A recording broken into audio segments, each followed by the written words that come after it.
The tension between LeBron James and Luka Dončić did not start overnight. It has been slowly building, piece by piece, through subtle moments, body language, and situations that most fans only notice when they begin to stack up. What once looked like a dream pairing is now starting to look uncomfortable, forced, and unstable. On the surface, the Lakers are trying to sell unity, but underneath that surface, the cracks are becoming harder to ignore. The All-Star voting results were a major turning point. For the first time since LeBron entered the league, he is no longer the unquestioned face of his own team in the eyes of fans. Finishing ninth in fan voting is not just a number. For a player like LeBron, who has built his career on dominance, respect, and visibility, it is a direct hit to his status. This is not about starting an all-star game. It is about symbolism. It is about power shifting away from him in real time. What makes it sting even more is who replaced him at the top, Luka Dončić. Not just another star, but his own teammate. Hundreds of thousands of Lakers fans actively chose Luka over LeBron. That does not happen by accident. Fans respond to energy, excitement, and momentum. Right now, Luka represents the future, while LeBron represents the past, and that reality is becoming impossible to hide. LeBron has always been very aware of perception. He understands narratives better than almost anyone in sports history. When he sees his popularity slipping, when he sees attention moving away from him, it does not just affect him emotionally, it affects how he moves on the court. And lately, his body language has said a lot.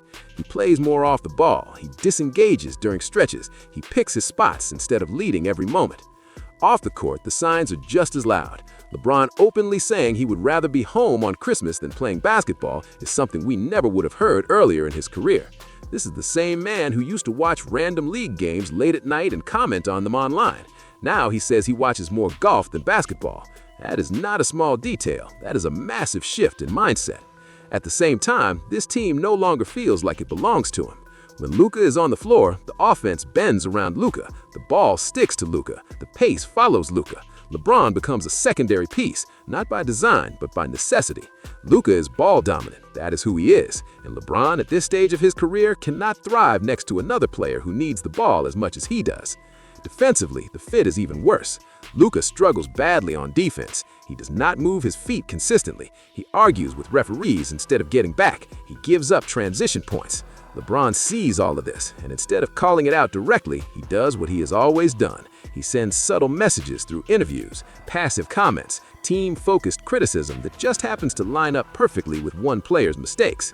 When LeBron talked about pick-six turnovers and transition defense, it was not random. He had 0 pick-six turnovers himself that game. Luka had 7. That is not coincidence. That is LeBron communicating without naming names. He has done this with teammates for years. The difference now is that the teammate he is calling out is the future of the franchise. The on-court numbers back up what the eye test already shows. Luka and LeBron together have been a disaster. Their two-man lineups rank dead last among Luka's regular teammates. A negative 7-point differential is not just bad, it's alarming. Meanwhile, Luka thrives next to players like Austin Reeves who move without the ball, defend harder, and accept their roles. LeBron knew this was coming. His basketball IQ was too high for him not to. That is why he did not react with excitement when Anthony Davis was traded. On paper, trading an injury-prone big for a prime superstar makes sense, but LeBron does not think in headlines. He thinks in fit. AD covered his defensive flaws. AD played without needing the ball. Luka does neither. LeBron is 41 years old. He cannot anchor a defense. He cannot chase guards all night. He cannot cover for Luka's mistakes. And deep down, he knows exactly how this ends. When the team fails, the blame will fall on him, the older star, the expensive contract, the guy blocking the rebuild. The Lakers' record tells the story clearly. When Luka was leading the team early in the season, they looked energized. They started strong. Luka put up historic numbers. The offense flowed. The moment LeBron returned full-time, everything slowed down. The defense collapsed. The identity disappeared. Fans noticed. Analysts noticed. Front offices noticed. This team is not built to hide weaknesses. A lineup with Luka, LeBron, and Austin Reeves simply cannot defend at a serious level. No scheme can fix that. No effort speech can cover it. In today's NBA, you need perimeter defense, and this roster does not have enough of it. Money makes the situation even worse. LeBron's contract eats up over a third of the salary cap. That is crippling for a team trying to build around Luka. You cannot surround him with defenders and depth when so much money is tied up in a player who no longer fits the timeline. The front office knows this. That is why no extension was offered. That is why long-term contracts were avoided. This season was a bridge year, a pause before a real rebuild around Luka. But LeBron is still here, and as long as he is, the tension will remain. From LeBron's perspective, this is a brutal fall. He went from being the center of everything to being viewed as an obstacle, from leader to complication, from solution to problem. That is not easy for any competitor to accept, especially one who has defined the league for 2 decades. And from Luka's side, this is not easy either. He feels the pressure, he feels the expectations, he feels the criticism. Fans are already turning on him. His defense is being exposed, his conditioning is being questioned. The patience he once had is starting to wear thin. This is what happens when timelines collide. One player fighting to extend greatness, another preparing to take over. Neither is wrong, but together they're clearly not right. And as the season moves forward, this tension will only grow. Because the truth is simple. The Lakers cannot fully move forward until LeBron is gone. And LeBron knows it. The tension also shows itself in the smallest moments, the ones cameras usually catch but fans often brush off. Missed hand slaps, long pauses in huddles. Luka calling his own number while LeBron stands in the corner. LeBron walking back on defense while Luka argues with a referee. None of these moments alone mean much, but together they paint a clear picture. 2 stars sharing the floor, but not sharing the same rhythm, the same urgency, or the same vision of how the game should be played. LeBron has always needed structure around him. Even in his prime, his best teams had clear roles: spot-up shooters, defensive anchors, secondary playmakers who knew when to step back. Luka is none of those things. Luka is chaos in the best and worst ways. He controls the game through force, through constant pressure, through volume. That style can dominate, but it demands full commitment from the roster. LeBron, at this stage, cannot fully submit to that style, nor should he be expected to. This creates a quiet power struggle, not a loud one, not arguments or locker room blow-ups, but a struggle over control. Who sets the tone? Who speaks in timeouts? Who the team listens to when things go wrong? Luka may have the ball, but LeBron still has the voice. And when those 2 forces don't align, confusion follows. You can see it late in games. Possessions become disjointed. Luka dribbles deep into the shot clock. LeBron waits, unsure whether to cut, screen, or space. Austin Reeves floats between them, trying to read both minds at once. The offense becomes predictable. Defenders load up. The Lakers settle for tough shots. And when those shots miss, the lack of transition defense turns every mistake into an easy bucket the other way. LeBron notices all of this. That's why his frustration has started to slip through more often. Not in anger, but in distance. He's conserving energy, both physical and emotional. That's usually the first sign that a superstar knows a situation is beyond fixing. He is no longer trying to bend the team to his will. He is preparing for what comes next. At the same time, Luka is not adjusting either. He is who he is. He needs the ball. He needs freedom. He needs space to operate.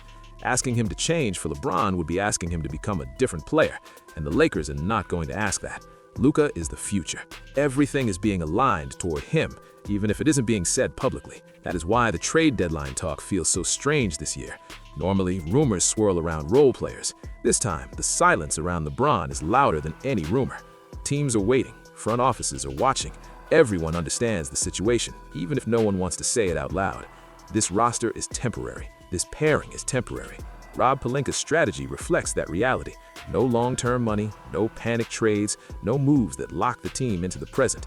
Everything is about flexibility, cap space, picks, options, the kind of planning you do when you know a major shift is coming. From LeBron's side, that planning feels like rejection. He has always dictated timelines. He has always been the one franchises bend around. Now, for the first time, the franchise is bending away from him. That is a hard thing to accept for someone who has carried teams, cities, and even the league itself for so long. This is why his comments feel more detached, why his passion seems selective, why his body language feels different. He knows the end is near, not just of a season, but of an era. And he knows it's ending not on his terms. Meanwhile, fans are caught in the middle. Some blame Luka, some blame LeBron, some blame the front office. But the truth is simpler. This was always going to be messy. You cannot smoothly hand over a franchise from one generational star to another without friction, especially when both still believe they are capable of leading. Luka still believes this is his moment. LeBron still believes he has more to give. Both are probably right, just not together. As losses pile up, patience will continue to wear thin.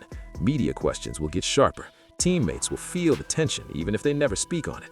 And every time the Lakers lose a winnable game, the same thought will return. This does not work. What makes this situation even heavier is the legacy angle. LeBron's career is nearing its final chapters. Every season now adds to or subtracts from how history will remember him. Being seen as the reason a team stalled instead of soared is not how he wants the story to end. That pressure weighs on him, even if he never admits it. Luka, on the other hand, is trying to step out of the shadow of other stars. He wants his own identity, his own team, his own narrative. Sharing the spotlight with LeBron delays that. It complicates it. It turns every success into a shared credit and every failure into a shared blame. Eventually, something has to give. Either roles change dramatically or the roster does.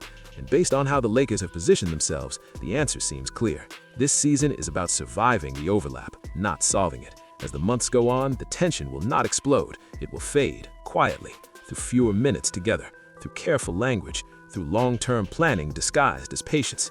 And when the change finally comes, it will be framed as mutual respect and natural progression. But make no mistake, what we are watching right now is not just bad chemistry. It is the uncomfortable middle of a passing torch. And those moments are never pretty.